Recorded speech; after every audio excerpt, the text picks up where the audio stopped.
Hi, welcome back. Another Fallout themed make today, as part of a whole month of Fallout themed content, if you can imagine such a thing. Today we are making the NCR Ranger helmet, as famously worn on the cover of the New Vegas video game. And the file itself came from Galactic Armoury, who have a wonderful subscription model, so I was able to get quite a lot of their files. And since I'm a fake fan, this is going to my friend who's a big time Fallout fan, Daniel of the Hey, I Loved That Movie podcast. So the pressure's on to get it to a high standard. So I sanded it all down, gave it a nice good spray of body filler, as well as this cool little fusion core as a gift to him to paint. So this is just the first round of body filler, and then I'm going to sand it down one more time, spray it all again, and eventually we'll end up with something like this, like the head from Art Attack. I didn't film the back and forth sanding because it's boring, so we'll skip to where I'm perfectly happy with it and begin priming it with a nice flat black. You know, I've already got a good feeling about this one because it looks so smooth and just a general high quality. And that's a mix of the file and getting lucky on the print. So once that's all dry and I finally mow the lawn behind me, I'm ready to start painting. So moving back indoors where it's warm.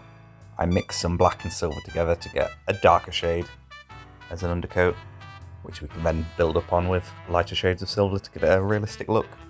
Historically, some of my helmets have been a bit cartoony, so I'm really trying to get good at realism. But once that base coat of the darker silver is down and dried, it's time to start building up. So using the squishy makeup egg, I took a lighter shade of silver without the black mixed into it, and just started dabbing that on there. The makeup sponge gives a great blend. Blend would be the word. So I keep building up on that, just to make the raised areas look brighter, and the lower areas look a little bit darker. From there, I start working on the top of the helmet. This here is my saving grace. I had a lot of technical paint stocked up from various Warhammer magazines and paint sets. I never really use it on the bases. I like sand, so I had a lot spare. So I just started dabbing it all over the helmet to give it some nice texture. That's going to hide some layer lines. And while that dries, I go back to the silver and start dry brushing the edges just to make everything really pop. Before some tidal wave for the finer details, just down here in the gas mask bit. Not trying to do anything too clean because I know I'm going to go over the edges with gold later on. But while that dries, I crack out some gloss black, apply that to all the pipes around the model to hopefully give it a bit of a glossy finish and hopefully add to the realism. Time will tell. But once again, what a cool detailed model from Galactic Armoury. Once the mud texture paint was dry, I used some Baneblade Brown and just started dry brushing all the edges and some of the textured bits to give it a little bit of complexity and look very worn from its time in the nuclear wastelands.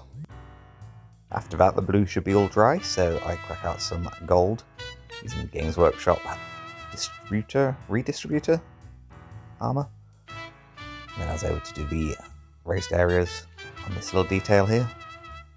And with all the base colours down, I then started adding some detail, using the brightest silver I had to create the illusion of scratches. Not trying to be too clean or planned out here, just want to make it look realistically messy. And hopefully this weathering will add quite a lot of character. But to go all out, I 3D printed a stencil, taped it down, and started dabbing on some white paint to give the illusion that it was sprayed on. And you know what? I think it turned out really well. There are some other NCR stencil designs available on Thingyverse, but this one felt the most appropriate for the helmet. I mean, look at that. And since the white was out, I added some little tally numbers on there to keep track of how many times the game has crashed. And I used a little bit of dark bronze to begin a rust effect on some of the corners and the edges. If you look closely, you can see there's a little bit of damage here anyway, so I was able to mask that using this dark poop-coloured brown before building up with some steampunk copper. And realising that's actually probably a little bit too bright. But that's absolutely fine, we can take that down. In this instance, using some speed paint murder scene, just slapping that on there to make it a lot darker. But I've watered it down a tiny little bit, so when it dries, and I've dabbed it, it's going to start giving a rust effect. Just a little bit of nuclear sunrise to give it that sicky orange colour that a lot of rust has. It looks intense now, but it's going to dry a lot more subtle. So the only real last step is the eyes.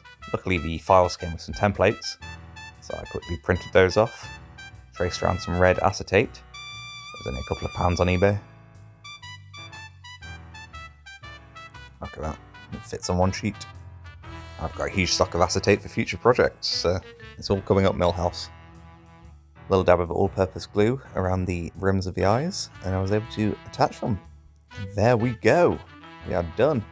I had some lights left over from an old, I want to say, Space Marine project, so I added those as well to give that a finished look, and I'm so happy with this. It might be my best one to date. Once again, thank you so much for watching, and if you could like and subscribe and help this channel grow, we'd be super grateful. I'll see you next week for another Fallout video.